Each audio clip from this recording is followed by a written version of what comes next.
I'm the marketing coordinator for LeadershipU. I'm currently choosing between an ecology and environmental science major, and I'm a sophomore. Hello, this is coordinator for LeadershipU. I major in Mankato engineering and I'm a junior student.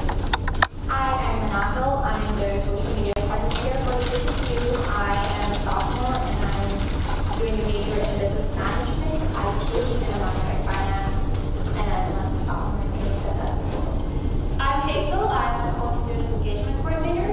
I'm a junior and I'm a communications major. I'm Samuel. I'm co-coordinator. I'm co-student engagement coordinator. I'm IT major. I'm a senior. Thank you.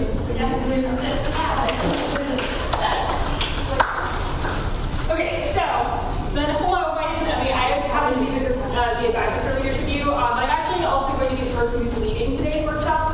So the topic for this week I was chosen was self-understanding. So how knowing about yourself can help you as a leader in classroom, work, personal life, in any of those areas. So I don't really like just talking to people. I like to kind of get up and get folks moving around and doing activities. So I'm actually going to have everyone stand up and come up here because we're going to do kind of a nice little icebreaker game, thinking about what you like and what you don't like. So everyone come up here.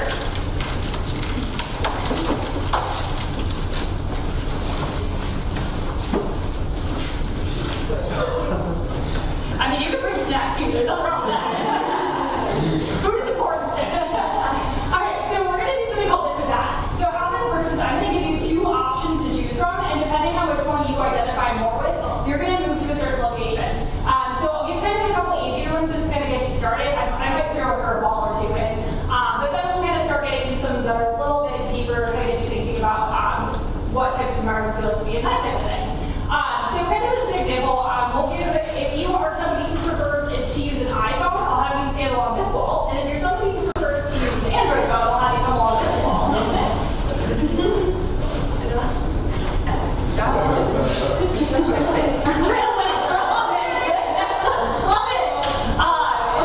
Perfect. So everyone kind of gets how this works. So the next one I'm going to have you do is if you prefer to use Instagram, I'll have you go along this wall. And if you prefer Snapchat, I'll have you go along this wall. Okay, I'm confused right now. I prefer both. It's forced choice. I'm going to make you choose between one or the other. Okay, I'll stay with Snapchat. All right.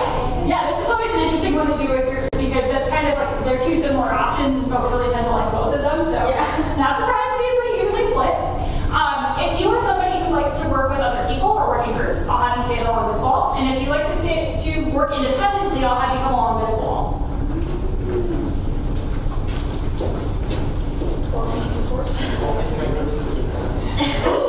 We have one person in the middle. What two each? I would choose the middle if my group is like not the most supporting, smart group. Okay. If they're decent people, yeah. It's kind of like the environment that you're in, for sure. That's a good thing to know about yourself, is that that group is going to make a big impact.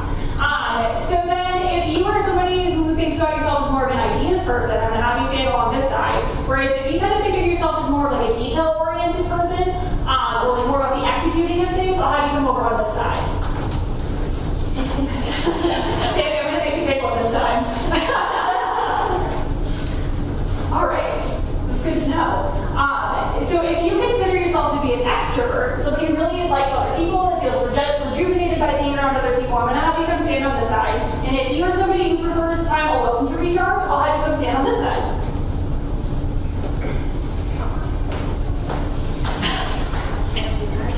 And we have an ambivert. We have a couple ambiverts. All right. Yes. Cool. So I'm going to do one more. If you are somebody who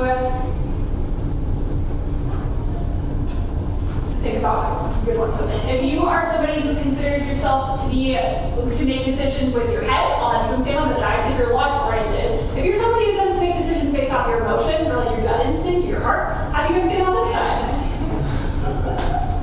Maybe like very persuasive too. I'll stand here. Some people are persuasive and they can. Yeah. Interesting, yes. There's a few of them that folks have noticed that they kind of fall in the middle on. So even if you want to share, or if other folks who stood in the middle at one point or another want to call out, like, what are the things that make it really hard for you to decide? Is it circumstantial? Is it like an environment, people? Like, what are those details? figure out which side to fall on? Circumstances. Because like some people, I don't know, there's circumstances, like if you're gonna go like by the law or whatever, like the law of anything, not everybody like you do not have to follow the law because everybody have their own circumstances where you have to like actually like take this in consideration. So like your emotions are gonna affect your decision. For sure. Yeah. Yeah. What about you, Nahal? For me, so if I'm taking a decision, you said if it's about like your mind more or your heart, I think I kind of like, I would think about all the circumstances and I would think about all the results of this decision. And of course I will think about like, I will have some emotions attached to it, so I can't really like make a difference. Oh, I don't really think about what my heart would say if I should go this way or the other way. So I do check all the circumstances or the results of this, but then I do like focus on my emotions and whatnot. Yeah, so you're gonna look at all the information presented to you in a logical manner first, and then you're like, all right, now that I know this, what does my gut tell me? Yeah. For sure. Yeah, and it's interesting because as we get into different situations, how we approach things can be different. For example, if I'm thinking about what I want for dinner, going with my heart. It's probably chocolate chip cookies. But I might be responsible to not do that sometimes, but if I could chocolate chip cookies some days. But if I'm thinking about like something maybe for work through like leading an event or something like that, yeah, I'm gonna be thinking about logic, like the logistics of like, should I use this company that's going to cost this much or this company that's going to cost this much? Right. There's different things that you've got to think about. So I like this activity because it kind of gets us thinking about our preferences and how we think about different things. And what we're going to be doing today is looking at a lot of, doing a little bit of self-assessment to look at kind of where our personalities fall, things we tend to gravitate towards. And then we're going to put it into action to see what it actually looks like in practice. So if I can have you all come up to kind of these front two tables, we're going to do something called True Colors. We're going to need pens for everyone. And I'll kind of hand out this first part.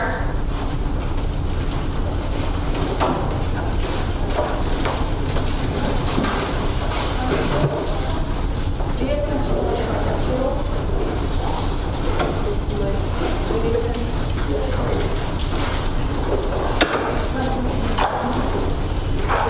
Here. So we pass that around here. All right, so everyone should take one of the sheets. And so how this is going to work is I want you to read through all of the categories of words based on each row. So for A, B, C, and D, you're going to go through and rank from 1 to 4, with 1 being the one that's the least like you and 4 being the one that's the most like you. So for example, with that first row, when I look at it for myself, I tend to think that I would probably rank either A or D as being the highest, so I can put a 4 for one of those. And then I might rank B as my lowest, so I put a 1 for that. And then the areas in between, you can put a 2 or a 3. So 4 is going to be the one that's closest to you, 1 is the one that you least identify with, and you're going to do it by row. So you'll do A through D as a group, E through H as a group, and so on. Are there questions about that? All right, I'll give you a couple minutes to go through and read the options. And you'll see how this plays out very shortly.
You'll have a 1, 2, 3, and 4 in each row. So they'll be added up later on. So.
we're wrapping up, I'm going to pass out kind of the next step here. So this is a scorecard. So these are not things where they go straight down by category. So the letter block, I'm going to have you write the score for each letter underneath, and you're going to add them up. I'm not going to tell you what each one means yet, but go ahead and add up each area, and then once we're done, we'll move on to the next part of our activity.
necessarily do anything, but you kind of need to take to attach pieces to each other.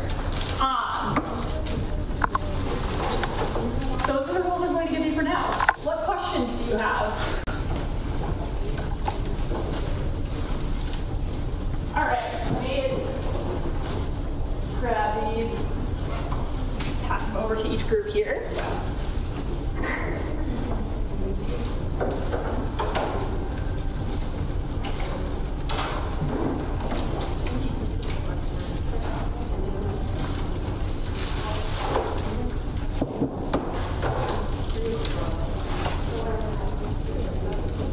All right, we're going to marshmallows, but I'm going to go ahead and start our timer here. And actually, for timers, it's only about 10 minutes. So, last call for any questions that you may have. Remember, tallest freestanding structure, you are competing against the other tables. Marshmallow. On yours. Get set. Go. Okay. Hold up. Seems like I'm help understanding. So I'm just going to just figure out what it is.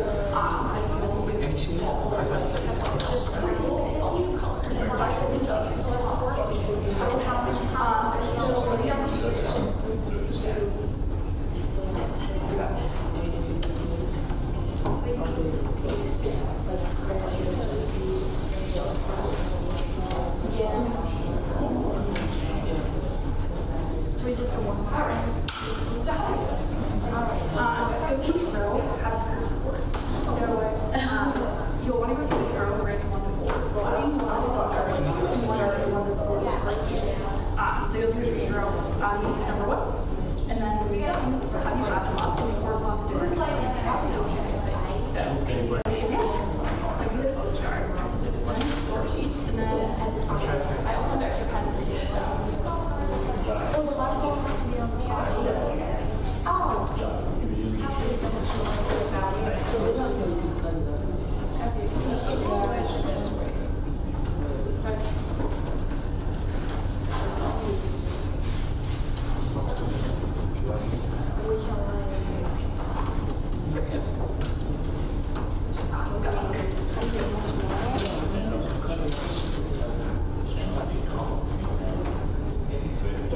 You only have one marshmallow. The marshmallow has to be on top.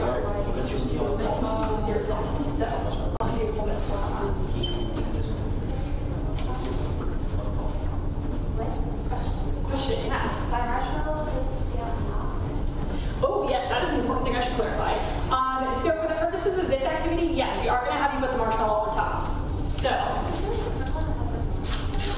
there are a couple different versions of this task, yes. Yes, the marshmallow on top is harder. So, is there a question? Yeah. So let's do like There's nothing that says you can. intent So, with the marshmallow on top and then still.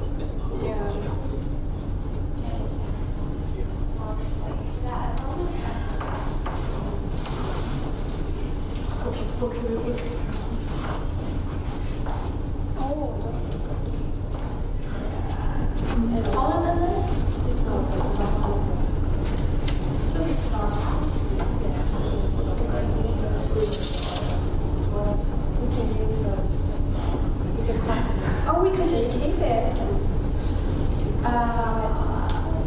Or we can keep this.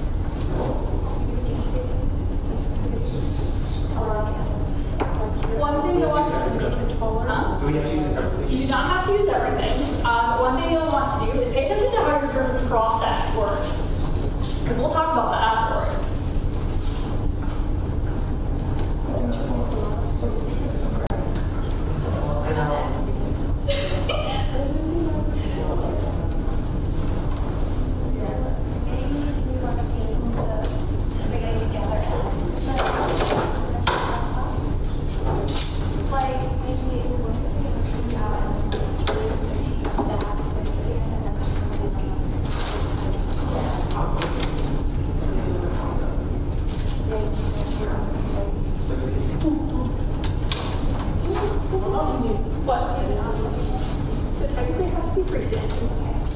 we can't take it. So we can't technically take it.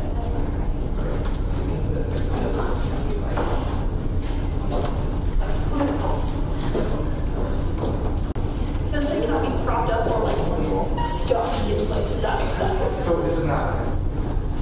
We can do this. So this is like. Technically, it would be propped up against it. Technicalities are a fascinating thing, though. I'm glad you're thinking about that.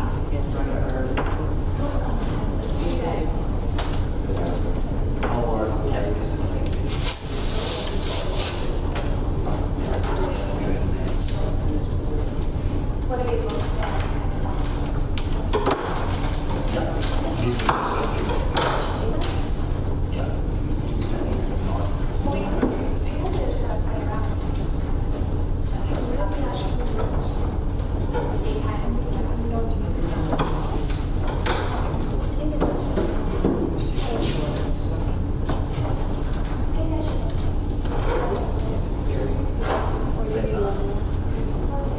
We've got 5 minutes left.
see what they will happen. So then 30 seconds. You cannot hold it. It must be freestanding. I don't think our ideas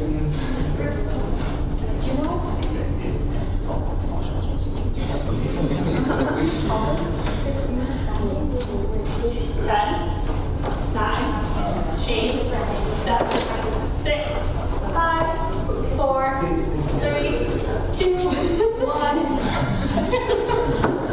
Apparently my timer isn't going off, but it is going off. All right. So, let me go grab my yardstick here.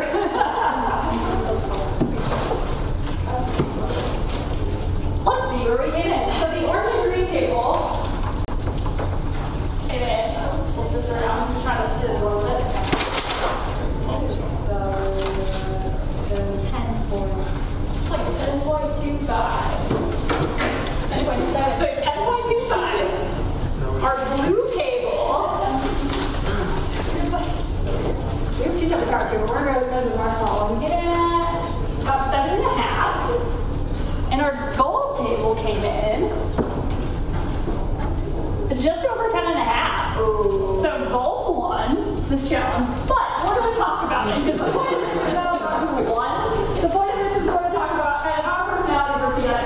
So I asked you at the beginning, kind of think about what your group, how did your group work together? So kind of the first thing I want to know is how did your group decide what you were going to do for your tower? Anyone welcome to call it out? we just like start to throwing ideas. Okay.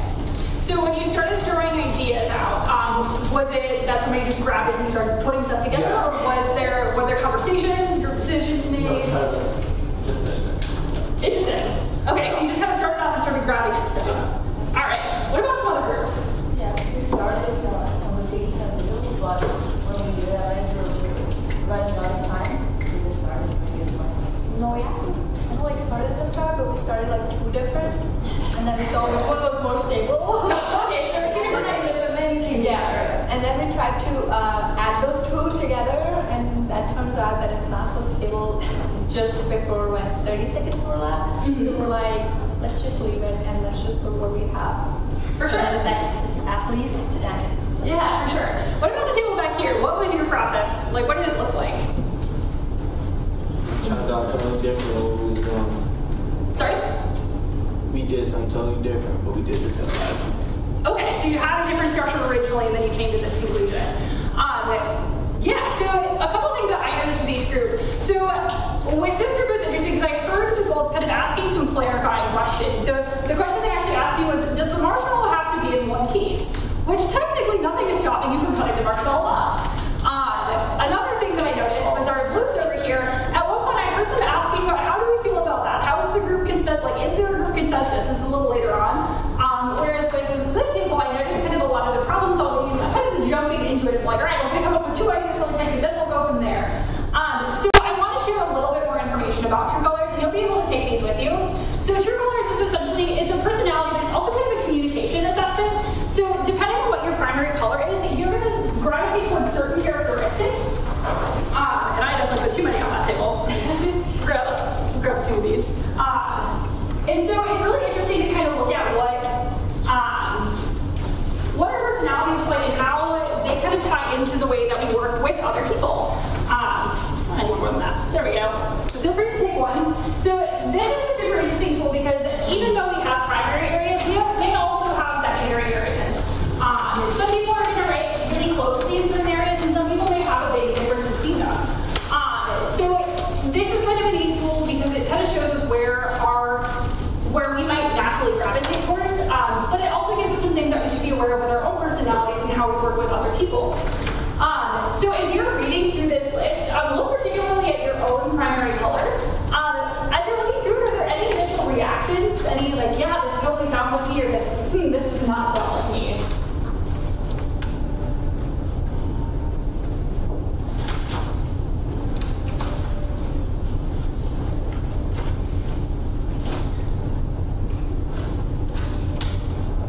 Yeah. I feel like I relate to those characteristics. Yeah, so you definitely relate to the blue characteristics to see. where you're like, yeah, this is a moment where I really embodied this personality trait? Yeah. Like sometimes when I feel like really stressed. Yeah, so you're kind of the one who's like, all right, guys, let's all work together. Let's get our disagreements sorted out. For sure, yeah. Blues are naturally known as conflict mediators. They tend to be the folks who are really emotionally in tune with other people, and tend to be the folks who want that group consensus, which is why I picked up instantly when I was like, I hear a group consensus coming in here. What about some other folks? Yeah. For sure. So not all of it is necessarily something you identify with. And that's interesting because when you notice when we were kind of looking and sorting out, you have a number of them that are really close together. When you originally took it, your scores were pretty close together. So sometimes when folks have them really close together, they may not see all of themselves in one area. And that's okay. People may also have different, like depending on what situation you're in or what environment, you may actually identify with these in a different way. So, well, I had the same scoring. You had a tie. What were your two ties? One was like the orange, and the other one was gold.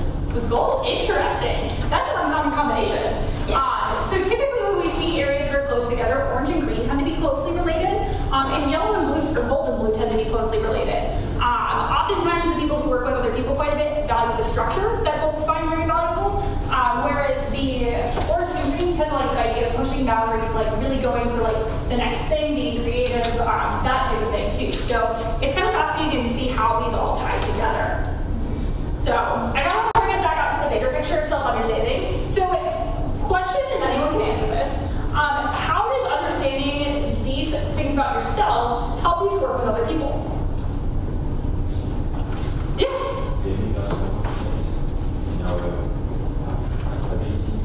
For sure, yeah. So it increases your confidence in your own abilities. You know what your strengths are, you know how to play to those strengths. Definitely. What else? It makes us acknowledge our insecurities and work on them. For sure, yeah. So it also helps you to be aware of where your areas of growth may be. And that's actually something that's interesting because if you look later on in this packet, we'll talk about things that are maybe like your liabilities, so areas where you may struggle or like things that stress you out. And so it's important to know both sides of that because how you work with other people, knowing that if you may encounter situations that maybe stress you out or you don't feel as confident, you can work to kind of address that preemptively. So, yeah. And then kind of on the flip side, how does understanding like personality and understanding ourselves help us to improve ourselves further on?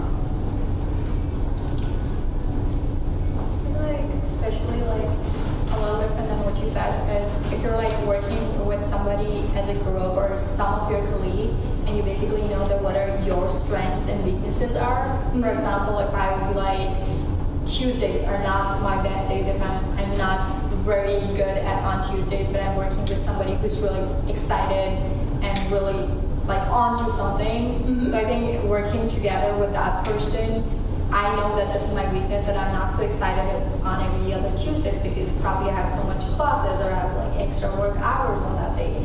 But if I'm like working closely with a colleague who is really excited about everything and really bumped up onto new project, it'll really help me and him to kind of like get together and complete it. So it'll be like maybe better for me to know that, okay, this is not my strongest side or my strength, but that other person can kind of like pull it out. Definitely, yeah. So knowing kind of where you've got those areas of growth can help you seek out the opportunities to improve, for sure. So a couple kind of wrap-up questions then. How can you continue to learn about yourself and to get a better sense of self-understanding? Because we are people who constantly evolve and grow. So what are some ways that you could look at to kind of keep discovering who you are? Yeah. Listening to critique from others, passing opinion of others, empathy, just being a part of this. For sure, yeah. So getting feedback from other people, whether it is positive or negative, can definitely be a way that we continue to learn about ourselves. And it's actually interesting. So there's some folks who will do this for themselves, and then they'll have a friend or somebody who knows them well do it thinking about that person. So if you're ever curious to know how you see yourself versus how other people see you, I would recommend trying that out. I was very surprised when I took it for how my friends saw me versus how I saw myself, but now I'm like, okay, that makes perfect sense. So what are some other ways that you can kind of continue to learn about yourself? Yeah. I can say like try new things because you never know until you try. Definitely, yeah. Put also like some online tests and stuff, which is like Strength Finder. So basically what they do is they kind of ask you different kind of questions and give you different situations, and they'll be like, hey, how would you react to this situation, or where do you see yourself fitting in and stuff. So it's like 170 or something questions. Yes. And kind of like they just give you 20 seconds to think about that question and that situation, and then at the end of the day they kind of like tell you that what were your top 5 strengths and what were your weaknesses and stuff like that. And especially if you're like working in a group, you kind of like really you get to know a lot about yourself, like working under pressure or deadlines and stuff like that. So I think when you're working in a group, or you probably are leading a group, you kind of like get to know if you're good at it or if you're not good at it. You bet, yeah. And so Strengths Finder, actually, it's funny that you mentioned that, because this is one that a lot of our first year experience classes and a lot of our kind of like career exploration classes take. And so actually last week I led a class session all about Strengths Finder. So Strengths Finder, yeah, it essentially based off statements, it makes you kind of go with your gut instinct because you're on a timer. And it gives you what your top 5 strengths are, and it tells you about what those look like, how they work together. So it's a very fascinating way to kind of look at that. And really any sort of personality inventory tools like this can be really helpful. One thing to know with these though is that they're not an entire reflection of who you are. We grow, we evolve over time, and even in situations, different aspects of our personality may come out and show themselves in different ways. So, for example, like I'm somebody where when I naturally take this, I get orange and green as my top two characteristics. But when I'm going through like RSO recognition right now, where we're following a lot of policies and have to be very detailed, a lot of my gold comes out. Or if I'm working in a situation where maybe I'm advising a student who is in a really difficult situation, a lot more of my blue is going to come out. So it is very situationally focused too. So it's important to know that about ourselves and how we react in situations.